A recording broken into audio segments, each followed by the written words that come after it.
Merong isa dyan na kapag nagtanong, palaging galit. Nako. Yan ay pagkakaintindi mo. Yung judge ba gagawin sa iyo yan? Ang judge palagi lang nakikinig yan. Ang naglalaban, yung dalawang abogado. Welcome back po sa Pilinfo TV. Panoorin po natin si Kong Marcoleta kung saan hinimay-himay niya. Ano lang ba ang role ng lawyer ni FPRRD na pinadala niya doon sa Quadcom para magsabi na hindi siya makakarating. At hinimay-himay niya rin kung ano ba yung dahilan kung bakit hindi nag-attend si FPRRD sa nasabing hearing. Okay, panoorin po natin. Ahente lang siya. Yun, tama. Representative lang siya. Ano man ang kanyang isusulat nang galing doon sa principal. Yes, sa kanyang kliyente. Ang ipinagsisintir nila yata kasi doon sa unang sulat, sang-ayon sa pagkakasulat ng abogado ni dating Pangulong Duterte, ay ipagpaumanhin po ninyo at hindi makakadalo ang aking kliyente sang-ayon sa kanya sapagkat kailangan niyang magpahinga dahil kagagaling niya lamang po sa Maynila. Yan. Hayaan po ninyo sa mga susunod na pagdinig, kami po ay dadalo. Parang ganon. Tama po, tama po. So, yung sulat na yon nanggaling sa principal. Meaning to say, si Pangulong Duterte. Tama po. Ngayon, sumulat uli ngayon sapagkat umaasa nga dahil nga sa commitment na sa mga susunod na pagdinig, dadalo, hindi dumating, may kalakip na naman na sulat. Na dito sa sulat na nito ay sinabi, kami po ay sang-ayon po sa pakikipag-usap ko sa aking principal, sa aking kliyente, ay hindi po siya makadadalo dahil po sa mga sumusunod na mga kadahilanan. Yan. O ano ba yung sinabi niya, Jen? Well, ang sinabi niya doon, hindi siya naniniwala meron siyang inilinyang mga dahilan. Yes. opo. Ngayon, kaya natin sinasabi yon, ang abogado, nagawa niya yung sulat na yon, base rin doon sa kanyang pahayag ng kanyang kliyente. doon sa kautusan na ibinigay o pahayag ng kanyang kliyente. Ito nga yung dating Pangulo. Rodrigo Duterte. Yes po, tama kayo. Ngayon, nakapaglatag sila ng kadahilanan. Ang una yata ang kadahilanan. Nabasa ko lang yung dyaryo. Sabihin mo kung nagkakamali ako, hindi. Sa dyaryo ko lang nakuha ito. Ang unang dahilan ay nakalagay, the former president is doubtful as to the Quadcom's integrity, independence, and probity to conduct legislative inquiry in aid of legislation. Yun ang una. Wow, ang sakit nun. Ibig sabihin, wala nang tiwala si FPRRD doon sa ginagawa ng Quadcom. Wala sila integridad. Or duda siya sa integridad nila, kaya ayaw niya umattend sa kanila. Buti naman. Okay, opo. Itagalog mo yun, Nelson. Doubt, merong May pagdududa. Oo, kung totoong merong pakay ang Quadcom na gumawa ng batas. Hindi ganun kayo naman i-translate nyo ng mahusay. Ulitin nyo ko, hindi namin masyadong na-intindihan. Iinit na naman ang ulo ko pagka ganyan ng Pinag-iinit niyo ang ulo ni Kong Hindi maganda ang gising. Pag sinabi ko, unawaan nyo ng mabuti. Sige po, sige. Sabi niya, he is doubtful as to the Quadcom's integrity, independence, and probity to conduct legislative inquiry in aid of legislation. Yun ang una. Na siya ay duda sa integridad ng Quadcom sa layo sa paggawa nung kulang nga yung ano ba yung probity sa meron Tagalog? siyang pag-aalinlangan at pagdududa sa integridad. Yan, ng Quadcom. Independence. Anong independence sa Tagalog? Walang integridad. Wala ding independence kasi sino ba kumukontrol sa kanila? Either si Lisa Araneta or si Sigurado, si House of Speaker. At probably si PBBM din. Niyang pagiging malaya. At sa kanyang pagiging malaya, ano yung probity sa Tagalog? Edward? probity. Ano yan, Yung, pagka-December yan dyan. Hinihintay namin yan eh. Bakit pag-December? Probity. Hindi ba ko, ano ba yan, probity. Mas mga Tagalog, English na lang kong. May, kasi tatlong ano eh. So, pinagsama-samang ano kasi, yung kakayahan, Ayun. katapatan, yun din eh. At walang pagkiling, yung mga ganyan. ano, walang kinikilingan. So, may pagdududa sa integridad, sa pagiging malaya, at katapatan, at walang pagtatangging na pagsasagawa ng legislative inquiry in aid of legislation. O yun ang unang sinabi niya. Opo. Sapagkat sabi niya, ito'y ginagawit nyo lamang na isang political ploy to indict him for crimes he did not commit. Yan. O ginagamit nyo lang na isang kaparaanan.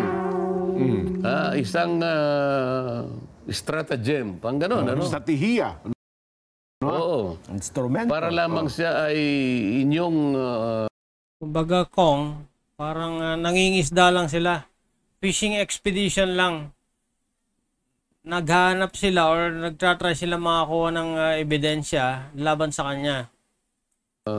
i-indict, i-charge, gano'n, Kasuhan. kasuhan sa krimen na hindi niya naman niya ginawa. ginawa. O, yun ang una. O, Subukan. o bakit kayo pagagalitan yung abogado? Alam niyo kung naging pagtatalo nga yan eh, kasi merong isang abogado na, isa rin si Congressman Kate Flores ata, tumutol siya eh, na, Your Honor, kasi abogado lang naman yan eh. Ano ba sasabihin niya? Kasi yun ang sinabi ng kanyang kliyente bilang abogado. Bakit siya ang obligahin natin na magpaliwanag in behalf sa kanyang kliyente? Oo nga, alam niya, sa abogado siya. Opo. Wag mo, yung abogado, ahente lang. Opo. Parang siya yung messenger. Ha? Do not shoot the messenger, sabi niya. Ano? Tama. Yung message ang importante. Yung message galing do sa principal. O, yun ang sagutin nila. Eh. Wala na po. Kung walang mapagbuntunan ng galit yung mga congressman eh. Parang, hindi ko na po kayo pinagtitiwalaan eh. Hindi po ako naniniwala na kayo po ay makagagawa ng isang tapat at mapagtitiwala ang pagdinig kung pag-uusapan ay in aid of legislation. Sapagkat gagamitin nyo lamang po yan, nakaparaanan, para ako po ay asuntuhin ninyo sa mga krimen na kailanman ay hindi ko ginawa. Opo. O yun ang kanyang katwiran, kaya hindi siya pumunta. At pagkatapos, sinabi niya, dalawa sa mga member ng Quadcom na chairman, binanggit, ano? Hindi ko kilala itong dalawa eh. Congressman Abante, kilala niyo ba ito? Kilala ko po yan, Kong. Congressman Fernandez. Naku, kilala namin yan, Kong. Congressman Abante. May mamahaling sasakyan, mamahaling relo. Kilala namin yan. Nakalista na po sa akin yan, Kong. Nilista ko yung mga yan. Sabi niya, they have been vocal in their position that Duterte should be held liable for the crime of willful killing. Nako, ang tindi nung kanyang statement. Under Section 6 of Republic Act 9851. Yung 9851, ito yung Philippine Act on Crimes Against International Humanitarian Law. Yun pa rin nakapaloob dyan. Genocide and other crimes against humanity. Kumbaga, Kong, may judgment na kasi sila. Kaya magiging bias na yung resulta. Ba't pa siya mag-a-attend doon?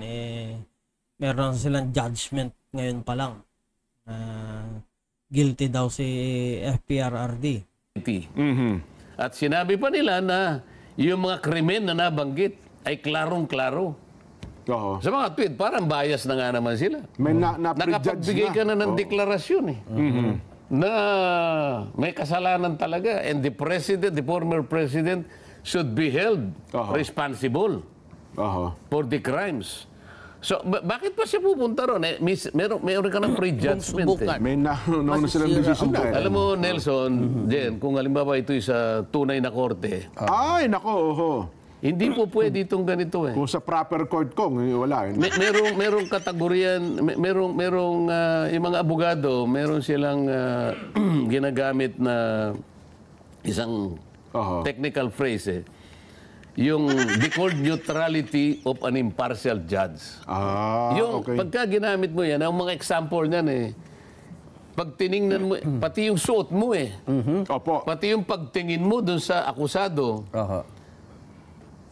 pati yung pananalita mo, kinakailangan magpakaingat-ingat ka para hindi ka mabahiran ng kahit anong Oho.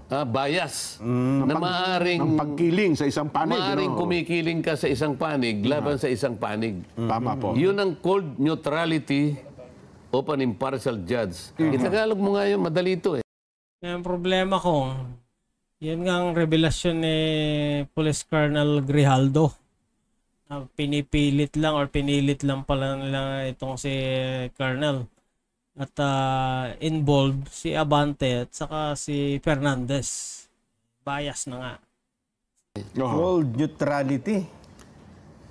The cold neutrality of an impartial judge. Oho. Pagka Hindi neutral, mo alam ang cold, malamig. sipon. Malamig na, parang wala kinikindihan yung neutral eh. Anong klase naman pagpapaliwan? Ito ulitin ko Nasa the gitna. cold neutrality of an impartial judge. Yun ang parametro. Oho. Yun ang sukatan. Magpakaingat-ingat ka. Na isang walang pinapanigang hukom. Ang totoo niyan, pati pananamit mo Ganun ho. Oh. Halimbawa, yung pinakamaingat na kaparaanan para hindi ka, kahit sa anong kaparaanan, ay makakitaan ka ng pagpanig sa bawat isa. Walang kaduda-duda dapat. Kapag halimbawa, kilala mo naman ito, sino ba itong Congressman Abante sinasabi nila? At Congressman Fernandez, pareho ko namang hindi kabisado kung sino itong mga ito. Makakakilala ko yan ko. Biglang hindi kilala ni Kong Marcoleta yung dalawa. Kilala mo? Ay, kilala ko po yan. Oh. Nilista ko na po mga pangalan ng mga yan. Hindi siya po pwede din sa cold neutrality of an impartial judge. Ay, hindi, mukhang may nauna na pong pahayag sila. Kung Kasi yun lang aksyon mo Yun lang pagngiti mo, tinitingnan ka Oho. dito nagpahayag ka na liable ka itong dating Pangulo. Pero yun daw naman, Kong, ay sa proper court. Yun naman daw kasi ay in aid of legislation, mga mambabata sila. Siguro, hindi naman sila naka-row. Di ba? Ang kanilang pananamit baka nga pwedeng nalang gawin yun, Kong. So hindi ka pala korte. In aid of legislation o in aid of political assassination? Hindi po sila korte, Kong. Ba't nag-aasta ka ng korte? Bakit ginagawa mo yung bagay na korte lamang ang pwedeng gumawa? Oo nga naman, ano? Di ba? Subukan. Meron akong babasahin sa inyo. Sabi niya, Oh. dito sa Bengson versus Senate. Bengson versus Senate. Opo. Itala mo ito, ha? Opo, Kong. Sapagkat yung mga young guns ng baka pinakikinggan tayo. Ay, tsak po. Nakikinig ngayon yan, Kong. Ito, para... Benson Nakikinig ngayon yung mga yan, Kong. Gustong matuto. versus Senate. Para makapag-aral naman sila. GR number 89914. Sinasabi na natin para mapadali. Opo. November 20, 1991. Bago-bago pa. Opo. 1991 lang decision na yan. Sabi niya rito sa isang parte, it appears therefore, sabi niya, Oo. that the contemplated inquiry by respondent committee is not really in aid of legislation Okay. because it is not related to a purpose within the jurisdiction of Congress. Nakita mo, ha? Oho. Ang sinasabi Subukan. rito Masisira ay ang hindi buhay pala mo. talagang in aid of legislation sapagkat ang hindi kanya kaugnay Opo. sa purpose within the jurisdiction of Congress. Bakit? Oho. Since Hoy, out of jurisdiction na palang ginagawa ng mga congressman. Ito, pakinggan natin kung bakit. the aim of the investigation is to find out whether or not the relatives of the President or Mr. Ricardo Lopa had violated Section 5 RA number 3019. Ito yung anti-graft.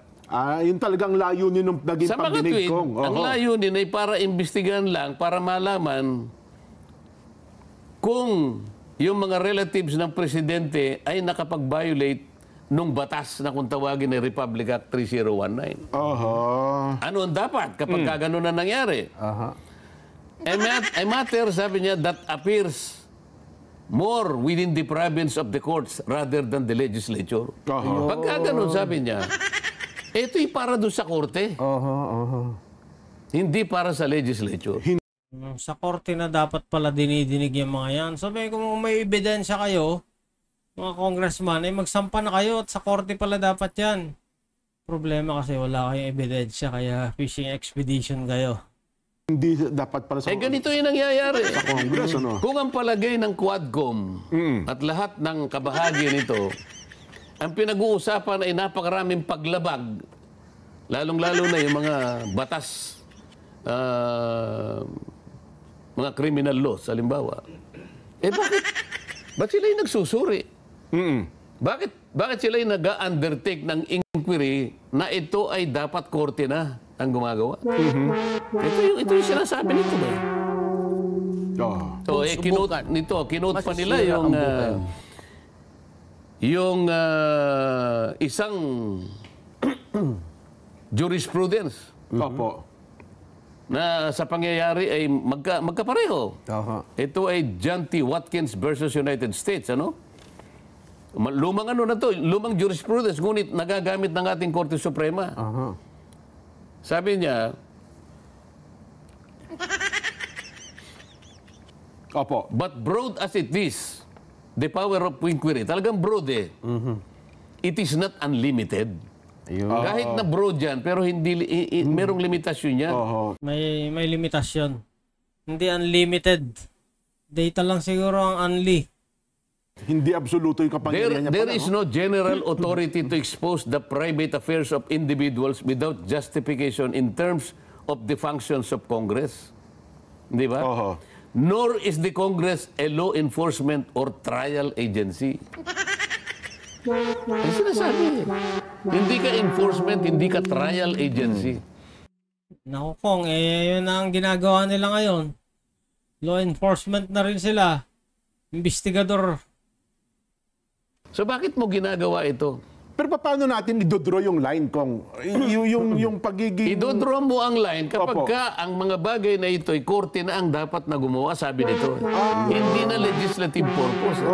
Sapagkat ang binabanggit nga ay in aid of legislation. Aha, tama. Kagaya na sinabi niya, sabi niya, as held in Arnold versus Nazareno. Ito, landmark na ito. Landmark decision po yan, 1955 opo. yata ito. The inquiry to be within the jurisdiction of the legislative body making it must be material or necessary to the exercise of a power in it vested by the Constitution such as to legislate.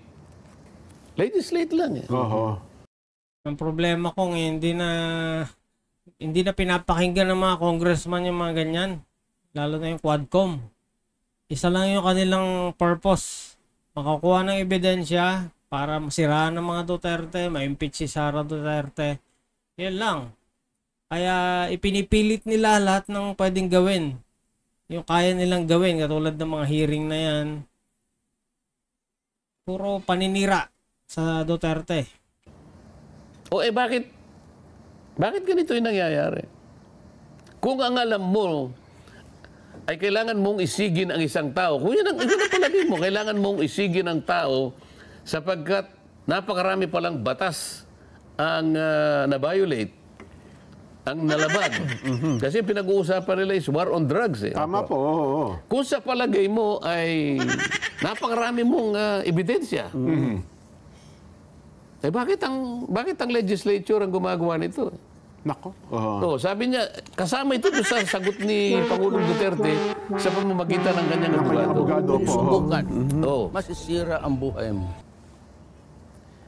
Duterte noted, sabi niya.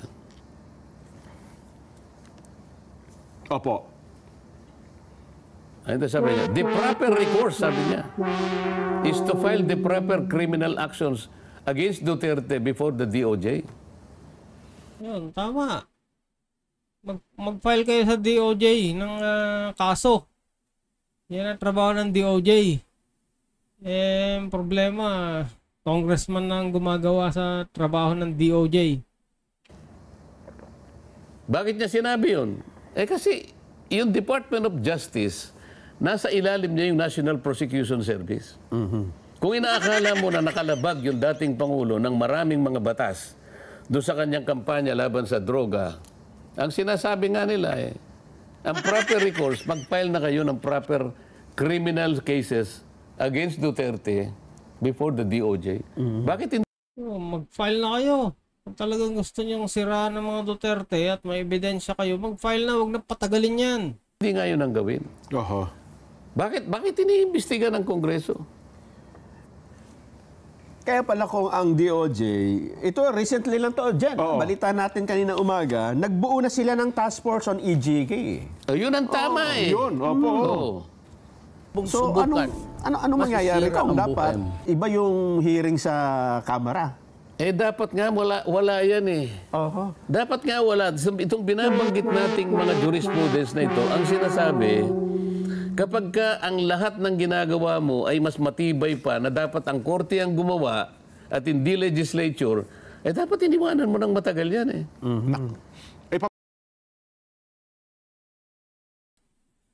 Kung malaki kasi ang bigayan dyan eh.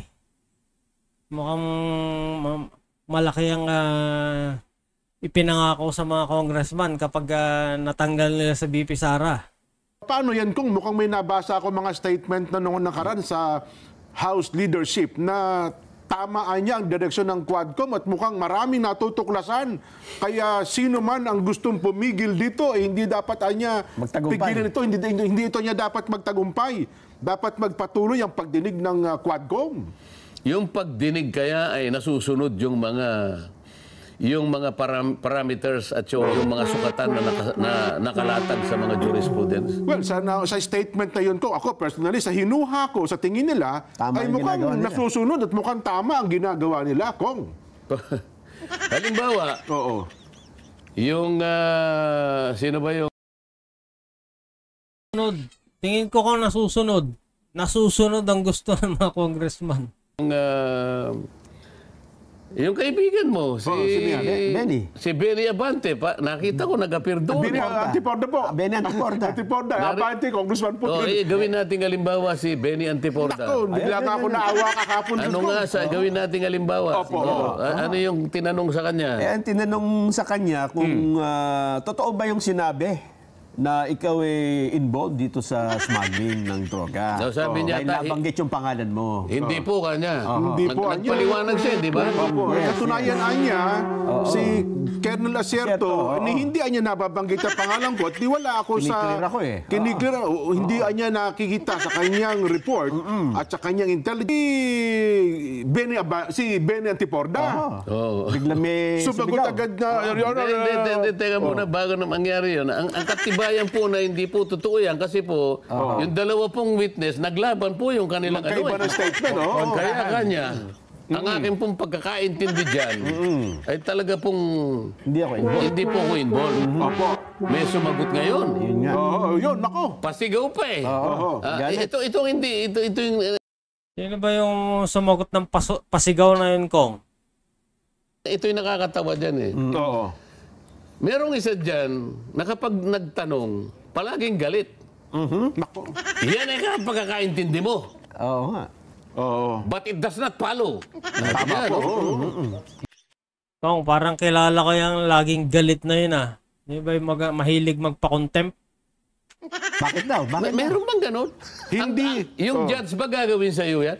Ang judge palagi lang nakikinig yan. Ang naglalaban, yung dalawang abogado. oo. Isang prosecution, isang defense. Kong, doon sa Quadcom, lahat sila abogado eh. Abogado kung makaasta, pero sabi mo nga, wala naman ni isa sa kanilang totoong abogado doon. Yes. Pero yung judge, palagi siyang nakahawak doon sa court neutrality of an impartial judge. Ngayon, sabi niya, yan ang pagkakaintindi mo. Opo, tama. But it does not follow. Oo. Hindi yan ang totoo. Oo. Kung Yan ang sinabi niya, ha?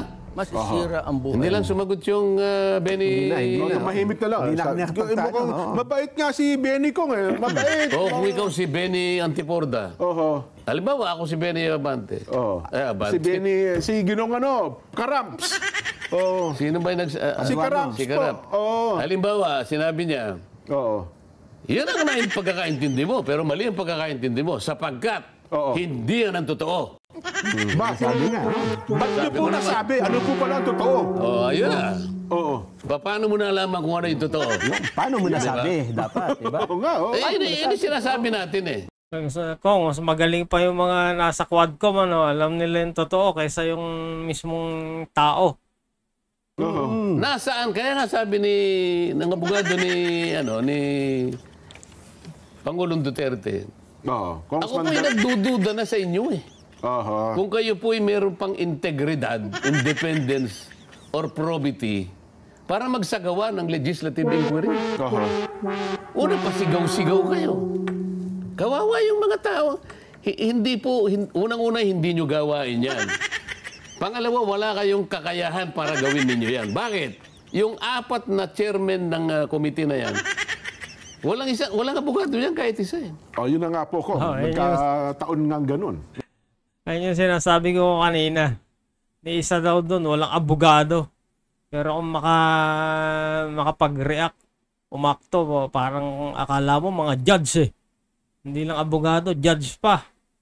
Mga judgmental. Oh, meron bang makakapag cross-examine doon sa kanilang mga pinagtatanong? Well, ang ilang miyembro So, lang po. paano lilitaw yung kabilang panig? So, walang due process eh. Oo nga kong, one-sided ang nangyayari. Mga committee lang ang pwede magtanong. Yun ang problema doon. Pero kung nandun ka kung magsasabong kayo, Aha. Walang due process eh. Eh kasi nga naman kung layunin talaga doon, gumawa in aid of legislation kasi kung due process ang hinahanap natin doon, eh di dapat sa proper court na natin dinidinig ito, di ba? Yun na nga yung sinasabi natin. Ang gawain mo lang, limitado in aid of legislation. kung ang kakapal talaga ng mga mukha ng mga nandun eh. Mga mangingisda eh. Palakihan ng huli. Oh. Hindi ba nakagawa na sila ng ano eh? Ang pagkakaalam ko, nakagawa na sila ng isang Opo, batas eh. mayroon na po yung ipahinto ang lahat ng Pogo operation sa Pilipinas. Hindi lamang yun. Meron silang House Bill 10986. Anong isang araw tama po? Extrajudicial killings. Oho. Ngayon, EJK. Kahit naman hindi na yung gawa ng batas, eh bawal talaga yan. Wala talagang dapat gumawa ng EJK or extrajudicial killing. Eh, pakapalan talaga ng mukha dyan sa Kongreso. Para lang masabing meron silang legislative agenda. na-file nila ito noong October 11, 2024.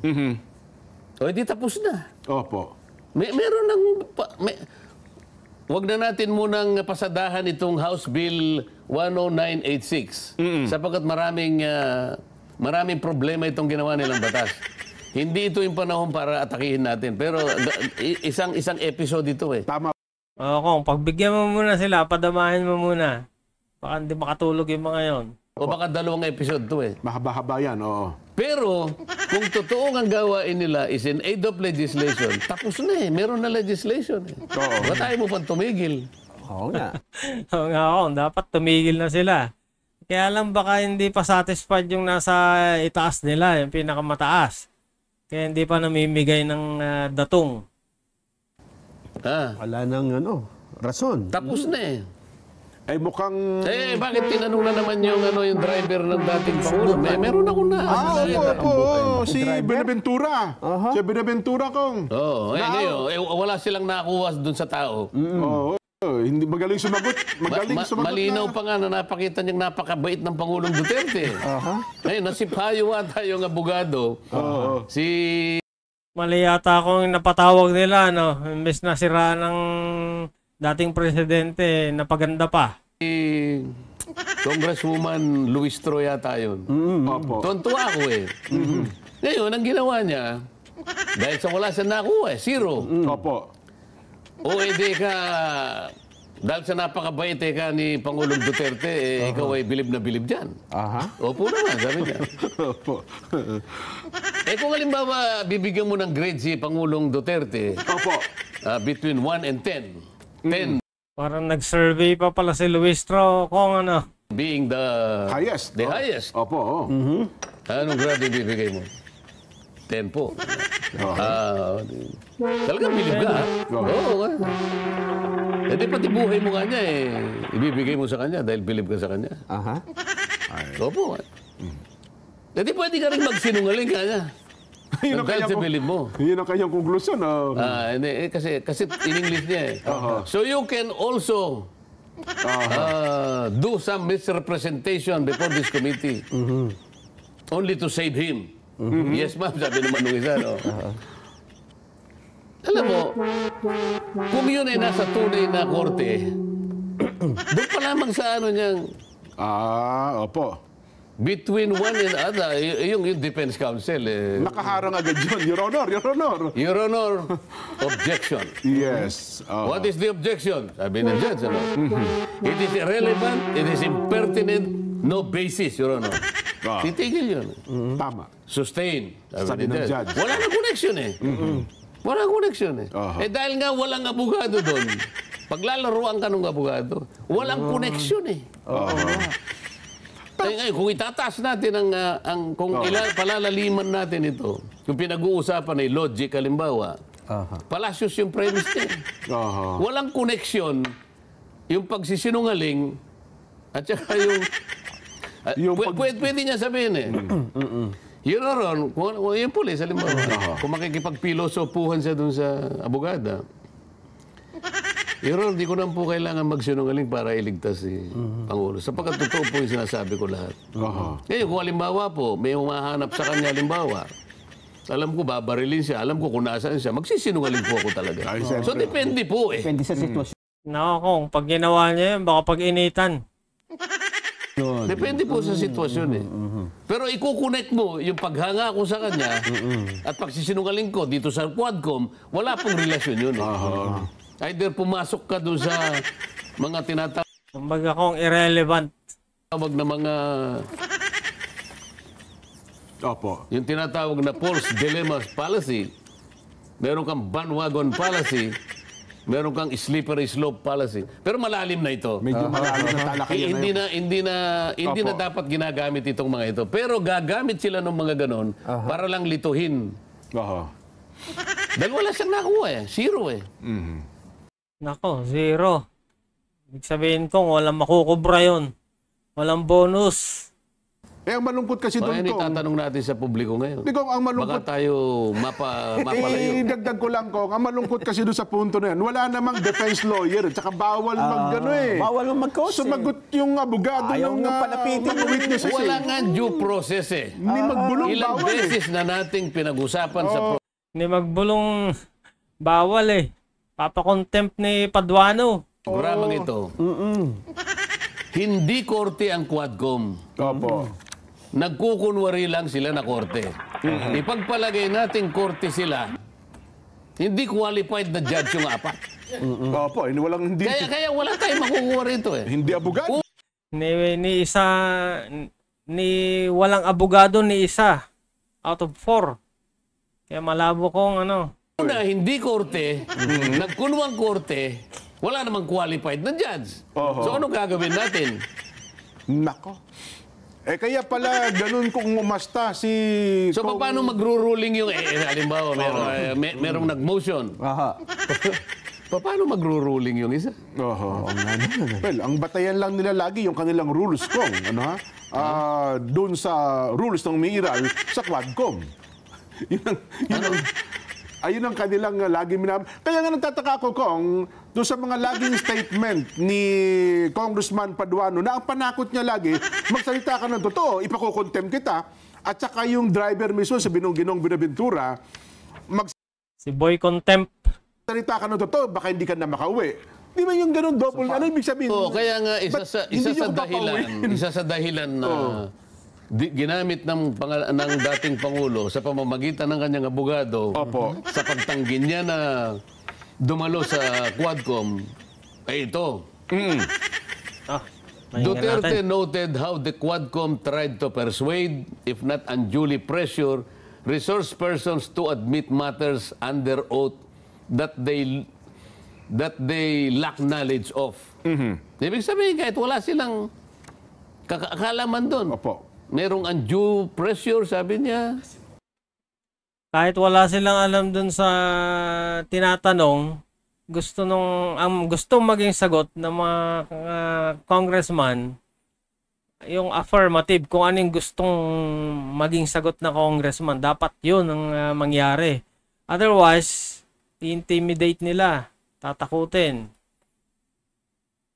Kung hindi man pinipersuade, or worst, unduly induce them to say something not true. Ito yung subornation, di ba? Opo, subornation.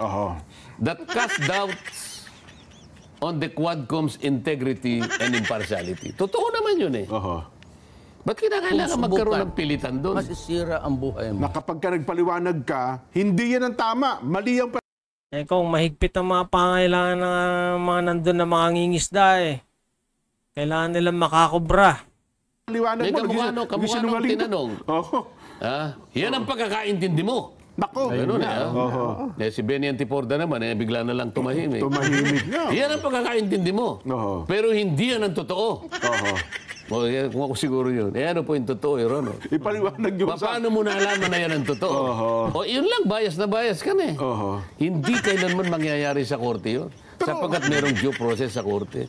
Dito hindi ka man lang makasagot eh. Kapag ikaw ay sumagot at tinamaan ang kanilang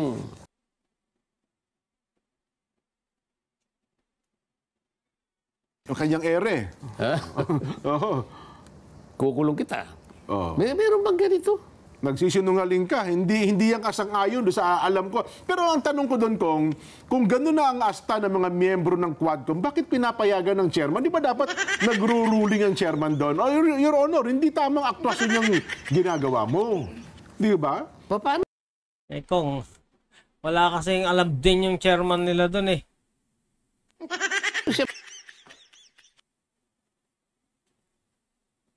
Magro-ruling. Iisa nga lang yung punteriya. Iisa yung direksyon. Iisa yung script. Alam ka naman maglaban-laban yung apat na yun. Pero di ba dapat ganun? Kaya nga merong kanya-kanyang kaisipan sila na kapag kamali ang ginagawa ng kasama niya, itama niya bilang chairman ng komite. Hindi. Pare-pareho silang chairman dun eh.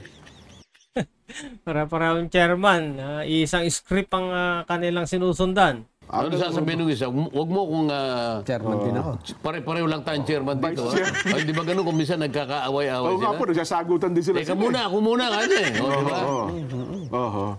Pero ang tanong dito ngayon, Kong, paano Mag-away-away na kaya yung apat na chairman doon para matapos na? ito, hindi Paano ko masabing, resolbahin? paano ito resolbahin? Sinong pipigil sa kanila? Na sana maitama yung kanilang direksyon. Well, hindi tayo tutol doon sa Hindi na kanilang dapat yung indicative legislation. dapat huminto na lang sila sapagkat may sinasabi pa yung ating binabanggit na Bengson versus Senate. At meron siyang kinote na jurisprudence sa bahagi ng Barem Block versus United States, 360 US 109. Alam din nila ito eh. Ang sinasabi rito ay ganito. Since Congress may only investigate into those areas in which it may potentially legislate or appropriate.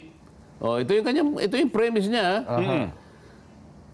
Congress may only investigate into those areas in which it may potentially legislate or appropriate. Yun lang gawain niya eh. Either you legislate or appropriate. It cannot inquire into matters which are within the exclusive province of one of the other branches of government. Ayun. Ang liwanag dito eh. In this case, Kong, yung DOJ, sila dapat ang nag-iimbestiga, hindi Kongreso. Yung korte, Ilocano mo nga ito para maintindihan. Ibisaya mo para maintindihan ng isang chairman doon na nagkukuno mga abogado na wala namang... Mas naintindihan nyo nila yung English niyan, Kong eh. Mas naintindihan Ulitin nila. natin. Since Congress may only investigate into those areas in which it may potentially legislate or appropriate, legislation lang eh. Wala ng batas o maglaan ng pondo. It cannot inquire into matters which are within the exclusive province of one of the other branches of government. So hindi ka pwedeng manghimasok Yan, sa kapangyarihan ng sa mga bagay-bagay na nasa ibang departamento, ibang exclusive province. Doon lamang sa jurisdiction yan. wala kasi mga Tagalog na ako pero maliwanag na ito Kapampangan na lang kaya ko. Medyo maganda sa Kapampangan yan kamalyaring magmurit-muritan. Sabi. Yun. Within the exclusive province of one of the other branches of government. Ano yung pinag-uusapan? Ito. Ano yan? Lacking the judicial power given to the judiciary. Ito yung ano walang Ang judicial kailangan mo power. judicial power Legislative ka lang Ayun nga. Kukunin mo yung legislative power. Ito yung domain ng judiciary, sabi niya. It cannot inquire into matters that are exclusively the concern of the judiciary. Neither can it supplant the executive in what exclusively belongs to the executive. Ang linaw naman yan. Paano pa natin ipaliliwanag sa mga taong ito? Kung baka mga gumagamit na rin ng pulburon yung mga yan. Laging kailangang gising Paano natin sasagutin yung kung sabi naman, hindi, itong Quadcom ay nagbigay linaw at sapat na kaalaman sa taong bayan. Yun ang pagkakaintindi nyo. Ganun. Ibalik mo sa kanila. Yun ang pagkakaintindi nyo. Ngunit sa liwanag ng mga pangyayari sa pagdidesisyon ng Korte Suprema, mali kayong lahat. Sumunod pa tayo sa batas. Yung pong mga pagdidesisyon ng Korte Suprema, lahat po ng desisyon ng Korte Suprema, mali man o hindi, ay nagiging kabahagi ng mga batas na umiiral sa ating bansa. Yun ang pinakamatindi rito. Ano man ang desisyon ng Korte Suprema, mali man o tama, bahagi na ng ating mga batas na sa pilitang tatanggapin natin at susundin natin. Yun ang pasya ng Sila ano sinusundan nila? Maliban doon sa kanilang pahayag na maliwanag po. Paano nyo nakukuha yung mga ano na yan? Tinatakot ninyo. May sinusundan sila yung script. Yun ang sinusundan. Yung mga tao. Hindi sila makapagsalita nang hindi nyo tinatakot. Wala silang mga abogado sa sarili nilang dapat na piniling mga abogado para Kakatawa nga resource person daw. Pero kung ituring nila, kung tanungin, para mga suspect. sa ganun, yung kanilang mga karapatan ay maproteksyonan at mapangalagaan din. Yung iba naman ko, hindi naman tinakot, kinausap para sa mang-ayo naman doon sa gusto nilang gawin. Di ba? Kaya nga nagreklamo ata yung Grijaldo, di ba? Kinausap ko niya ako At nung kinausap ako, ito niya. Ito, kasang-ayon ka ba rito? Tama ba itong gagawin mo? Di ba? Yun naman ang dahilan kong, pero teka lang, ang rule... Ang nangyari kay Grijaldo, pinamili ng script, walang napili ni isa. Kumanta pa. ba natin, halimbawa, may mga witness na haharap. Ano ba talaga ang rules doon? Pwede ba talagang kausapin ng mga miyembro at opisyal ng Quadcom, gaya ng ginawa kay Grijaldo? Mainit na issue yun kung. Hindi pwede yun. Bawal ho ba yun?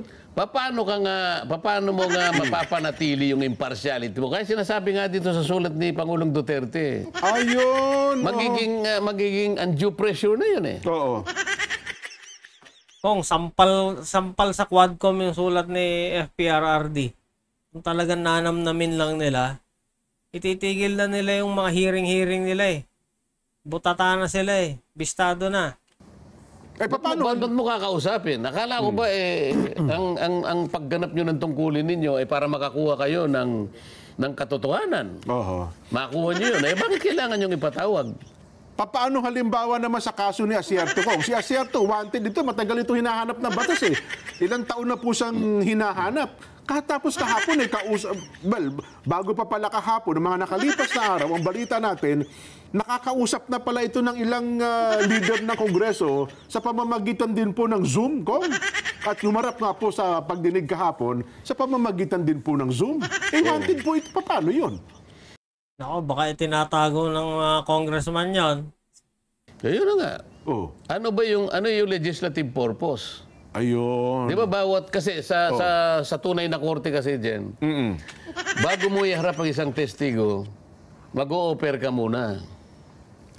Your Honor, I am presenting Nelson Lubao for the purpose of testifying into the following blah, blah, blah. And on the basis of his testimony, he will be able to identify certain documents, blah, blah, blah. Para sa ganun, yung kalaban mo, kabisado niya rin kung paano kanya i-counter. Hindi pwedeng magkaroon ng surprise. Bawal pala. Walang ano eh. Surprise witness po nangyayari. Hindi pwede yung ganun. Palaging meron due process. Hindi ka po... Ang problema kung sila-sila na eh. Kakampi silang lahat. Wala nang pwedeng kumontra. Sana kung nandun kayo eh, lagot yung mga yon. Sabong. Pwedeng basta ka na lang, magano ka na surprise. Hindi. Bago nga kayo mag-umpisa, meron kayong stipulation dyan eh. Opo. Ilan ang mga ipipresent mong ano? Mga witnesses. Ito po, anong mga pangalan? Anong kanilang ite-testify ng mga areas? Anong bahagi ng mga Anong yan? mga dokumento ang imamark ninyo? Maliwanag yun. Ito dito eh. Kahit sino ipatatawag. Opo. Lahat lamang ng ipinatatawag ay yung mga potential na maaring merong... Subukan. ano ba yung axe to Masisira grind? ang buhay. Merong layunin para Mang-usig ka sa dating Pangulo. tama. Tama ba yun?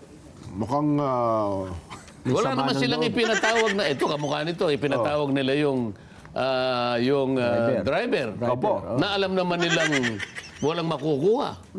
Pero sa kabandang uli, sinabi ko nga sa'yo, bigla nilang sisiluhin.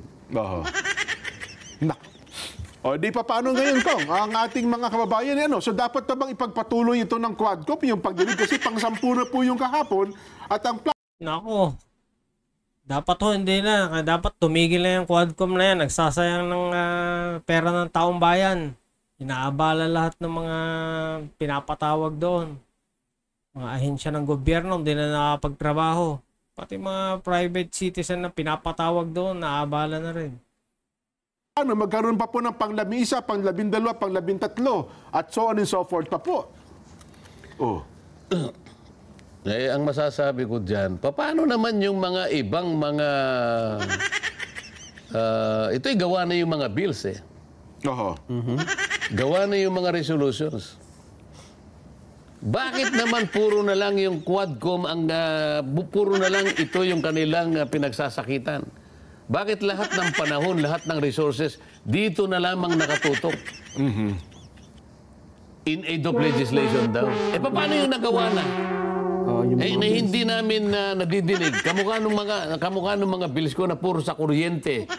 Saka gusto mo ibaba ang kuryente.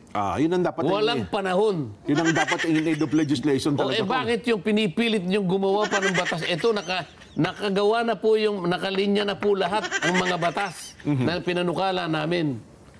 Ngayon kung meron na pala nakapanukalang batas para dyan sa pagpapababa ng kuryente. Yan dapat ang pinagtutuunan nila ng pansin. Pagpababa ng kuryente, tubig, lalo na yung bigas, pagkain. Yan dapat ang pinagtutuunan. Nakakalungkot na pamumulitik ang inuuna nila. Bakit hindi po kayo magbigay ng panahon para kahit papano? Kahit na isa o dalawa lang, maisulong natin. Bakit dito kayo palaging nakatutok? Di nyo nahalata yan? Meron isang committee, Kong, yung Blue Ribbon ata. Office naman ng pangalawang Pangulo ang target. Magama. No isang Hindi ba?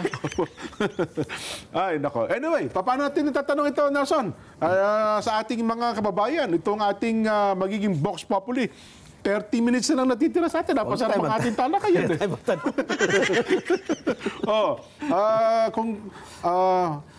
Wag na raw mag-box. Ganun ba? Sige, mas gusto ata ng ating mga viewers. Okay, paano? Nagustuhan niyo ba ang video kung paano hinimay-himay ni Kong Marcoleta at saganang mamamayan na team yung nangyaring pagdinig at kung bakit hindi dumating si dating Pangulong Rodrigo Roa Duterte. Okay, hanggang dito na lang muna. Kung hindi pa ho kayo nakapag-subscribe, click nyo lang po ang subscribe button and hit the notification bell para lagi kayong updated. Salamat po.